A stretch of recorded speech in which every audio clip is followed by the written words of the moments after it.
Assalamualaikum warahmatullahi wabarakatuh, Sobat Republika. Kembali lagi di program News Story. News Story kali ini akan sedikit panas karena akan membahas derby yang cukup legend lah di Liga Inggris antara Manchester Merah dan Manchester Biru. Terlebih lagi keduanya sekarang ada di posisi 1 dan 2 klasmen Liga Premier Inggris.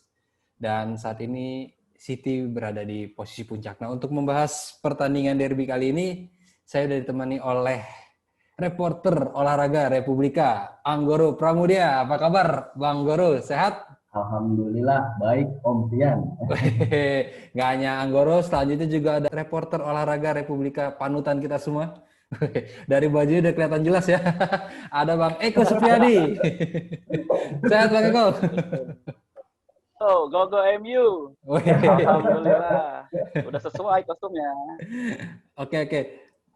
5 pertandingan terakhir tercatat City menang 2 kali, MU menang 2 kali dan imbang sekali. Sedikit berimbang, tapi pada pertandingan ini MU membawa rekor tandang tak terkalahkan. Tercatat MU sudah 21 laga tak terkalahkan di kandang lawan. Nah, apakah pertandingan besok di kandang City menjadi bekal yang baik, Bang Eko, buat MU? Wah, MU dulu nih. Waduh, dulu. Aduh. MU dulu dong. Kelihatannya udah gemes banget ya ngomong. Ya MU sih nggak bakalan kalah di Etihad. Kenapa gitu? Kenapa yakin MU nggak bakal kalah?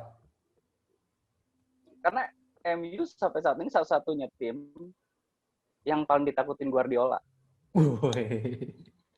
Sampai malam itu Guardiola bilang bahwa ya saya nggak peduli 21 menang beruntun. Yang saya peduli itu besok lawan MU, udah. Kenapa?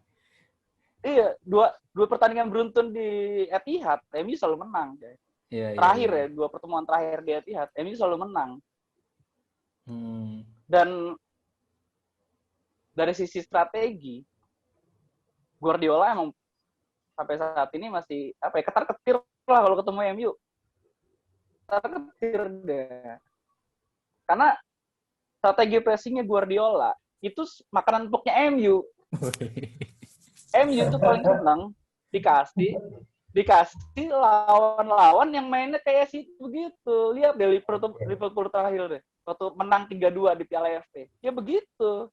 Semua pemainnya dimajuin, ya ini tinggal nunggu waktu doang. Tinggal nunggu waktu nyerang. Iya. Dan waktu kalah. Waktu menang. Waktu terakhir kali MU kalah, MU terakhir kalah di Piala Liga.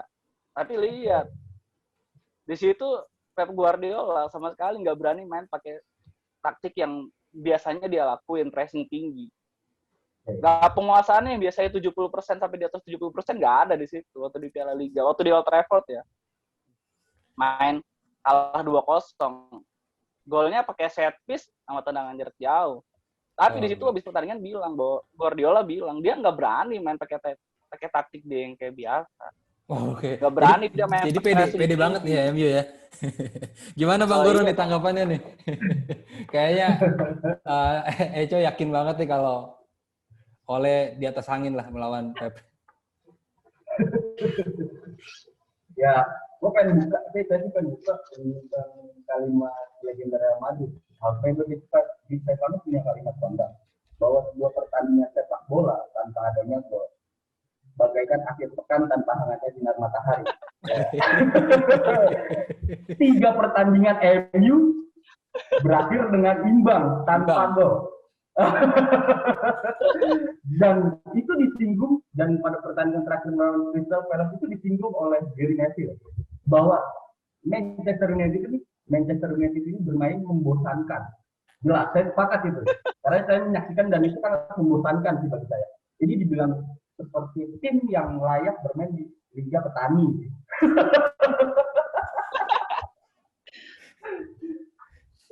Nah, ini sih hal-hal itu, hal Di Stefano itu yang cocok disematkan untuk MU saat ini. Cuma pada leg kedua di Liga Eropa versus Sociedad, akhirnya lolos di babak 16 besar, kembali memetik hasil sama ketika bersuara Chelsea, dan gagal menang saat melawan tim papan tengah Crystal Palace. Jadi 3 laga tanpa gol, sesuatu yang jelas perlu dipertanyakan untuk top tier. Pasalnya MU tidak berada di posisi aman saat ini. Memang dia berada di posisi 2, cuman hanya berselisih 4 angka dari posisi 4 yang ditempati Chelsea. Dan terpaut 5 angka atas Everton di zona Liga Eropa posisi 5. Nah, ini yang saya melihat bahwa tekanan sebenarnya berada di MU. Jadi pada dasarnya bahwa laga derby ini dalam aspek apapun kapasitas itu lebih meyakinkan ketimbang tetangga. Saat ini ya, MU boleh 21 laga tanpa kekalahan di tandang. Cuman City 21 kemenangan. Itu jelas yang bahwa saat ini City sedang on fire. Ditambah dengan kembalinya Kevin De Bruyne, moncernya Gundogan, dan rapatnya barisan pertahanan yang dipimpin oleh Ruben Dias. Itu sih menurut saya. Gimana Bang Eja dengan City datang dengan catatan 21 kemenangan di semua laga? Apakah kira-kira MU bakal menjadi kemenangan ke-22 City? Atau mutus kemenangan? Mutus kemenangan City. Oh, MU tuh pernah matahin Arsenal mau 50 kemenangan 50 pertandingan tanpa kekalahan. Pernah dikalahin sama MU Arsenal. Apalagi cuma sekedar matahin City di Etihad lagi. Etihad tuh bukan tempat angker buat City. Buat MU maksudnya, bukan tempat angker. Gak ada tempat angker. Makanya emang MU 3 pertandingan beruntun gak nyetak gol. Tapi perlu diingat, 3-3-nya main bertahan. Lawan Real Sociedad, MU selalu kesulitan. Emang kalau main lawan yang pakai low block tuh, MU akan kesulitan. Tapi dengan lawan City, makanya gue yakin City nggak terbiasa main pakai low block. Dia akan mengurung MU dengan taktik pressingnya. Nah disitulah makanya permainan kayak gitu bakal jadi makanan untuk Rashford, Fernandes, Daniel James. Jadi ya gue yakin akan ada gol lah di Etihad. Ya 2-3 gol mah dapat lah. Tapi kan lini pertahanan City belakangan kan menjadi perhatian banyak hal ya, karena menjadi klub dengan jumlah gol paling sedikit di Liga Primer. Apakah menurut Anggoro ini cukup untuk membendung serangan dari MU? Saya rasa sih ya dari 21 atau 5 pertandingan ke belakang ini belakang yang ditunjuk oleh dia, dan baik itu Diaz atau Johnson atau Diaz atau Laporte, saya rasa 2 back ini cukup ya, mampu membendung penyerang muda MU yang dipimpin oleh Rashford atau Martial yang bermain secara inkonsisten. Martial. Saya rasa sih akan bisa membendung serangan MU. Sedangkan otak permainan MU itu berasal dari Bruno Fernandes ya, yang harus digarisbawahi adalah Bruno Fernandes pada laga ini. Soalnya Fernandes ini cukup apik untuk membuka link up to play untuk permainan MU. Dan hal itu yang perlu digarisbawahi oleh Guardiola. Saya sepakat bahwa dengan pernyataan Bung Eko bahwa MU itu akan sangat senang dalam permainan City yang high press, tinggi dan sebagainya. Karena MU ini tipikal tim yang memain reaktif ya. Ketika Solskjaer menuntut solid bermain bertahan dan mengoptimalkan langsung bermain menyerang, dan krusialnya adalah Bruno Fernandes ini. Cuma hal ini berbeda ketika di mana MU dipimpin oleh Sir Alex yang mematahkan Arsenal dengan Solskjaer anak kemarin sore itu. Tapi berdasarkan data nih, head to head Ole sama Pep itu Ole 5 kali menang, Pep 4 kali menang, dan imbang 2 kali dari 11 pertemuan. Apakah catatan itu belum cukup untuk mentasbihkan Ole ini lebih baik dari Pep? Saya rasa belum cukup ya, karena secara permainan ini ya, kalau misalkan memang oleh mempertahankan gaya bermain reaktif ini, saya kira hasil pada laga saat ini akan lebih berpihak kepada City ya, bukan MU ya, akan berpihak kepada City sih, menurut saya saat ini ya, karena kekuatan City saat ini bakal lebih mengkhawatirkan lini bertahan MU sih menurut saya, soalnya MU pun juga agak kurang tampil aktif juga bertahan menurut saya. Gimana Bang Ejo dengan lini bertahan MU yang dianggap oleh Anggoro ini sebagai sasaran yang empuk lah? Sebenarnya enggak juga sih. Kayak justru dengan clean sheet 3 kali beruntun itu bukti bahwa MU pertahanan solid-solid aja, nggak ada masalah. Tapi tercatat MU sudah 32 kali kegolan loh musim ini di Liga dan hanya mencetak 50 Oh iya. Oh 50 gol itu sama aja, produktivitasnya tetap masih cuma di bawah City kok. Bawa kebobolan tapi juga tetap produktif ya nggak bersoal. Tapi juga perlu diingat bahwa pertandingan derby Manchester ini bukan soal Ole dan Guardiola, tapi mental pemain. Jika pemainnya punya semangat tinggi, tetap aja MU daya juangnya lebih jauh daripada Man City. Menurut gue ya, menurut saya tuh kayak gitu. Jadi terlepas dari City 21 pertandingan tak terkalahkan, disitulah bebannya City. City harus nggak boleh kalah dalam pertandingan. Karena kalau kalah, kita lihat Liverpool lah. Ketika 68 pertandingan nggak terkalahkan di Anfield, sekali kalah, selesai. Mentalnya hancur. MU kalau kalah ya biasa aja. City kalau kalah, selesai. Kalah ya. Tapi di laga terakhir, City menang di kandang di Old Trafford loh. Ya nggak masalah. Sekarang itu terakhir pertandingan Old Trafford yang bilang tadi, ya kalah hoki aja MU. Jadi 0-2 itu kalah hoki ya? Kalah hoki aja. Iya. Gimana Bang Goro tanggapannya itu? Apa benar City cuma menang hoki lawan MU pertandingan terakhir? Ini sangat mengkerdilkan.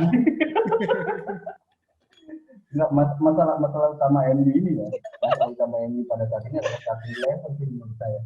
Starting level. Kenapa MU yang Bung Eko bilang bahwa MU merasa biasa saja nanti ketika menjalankan laga ini karena nanti itu kalau misalkan dia imbang tidak masalah karena 3 laga sebelumnya kami imbang, atau mungkin menang adalah acuan untuk menjadikan sisi tekanan, bahkan dengan kalah pun MU merasa biasa saja karena mungkin oleh terlalu sering ya mengalami kekalahan tersebut. Masalah MU itu pada saat ini adalah starting level dan pemain cadangan. Secara mendasar kalau kita head to head antara lini belakang MU dengan lini belakang Chelsea itu MU tidak memiliki kedalaman squad yang dimiliki dengan Manchester City. Dan itu keunggulan City untuk pertandingan ini dan untuk musim ini dibandingkan dengan MU dan Liverpool. Kalau Bung Eko bilang Liverpool kalah di kandang dan langsung remuk karena memang momentum Liverpool ini saat ini tidak memiliki apa yang saat ini didapat oleh City dalam squad. Dan saya rasa dari sisi taktik kehadiran Ruben Dias jelas memberi dampak yang cukup signifikan untuk area pertahanan. Kita bicara area pertahanan terlepas dari Rahim Indonesia dan Gabriel yang mulai mengatur. Dias ini mampu membuat lini pertahanan Manchester City lebih baik ketimbang musim lalu atau awal musim tahun ini. Di samping seorang back dengan figur yang katan dan kuat dalam situasi one on one melawan Cavani ataupun Rashford, saya rasa dia bakal menetralisir serangan-serangan dan ancaman MU. Dia juga merupakan sosok ball playing defender yang bisa juga melakukan build up dari area belakang untuk membangun serangan City. Saya rasa sih City ini akan lebih dominan ya. Secara bermain itu pasti. Cuman untuk hal yang perlu diingatkan ada Guardiola bahwa ketika City menyerang, mereka juga tidak boleh kedodoran ketika MU melakukan reaksi serangan balik dengan cepat. Cuman saya tidak melakukan kapabilitas back City saat ini.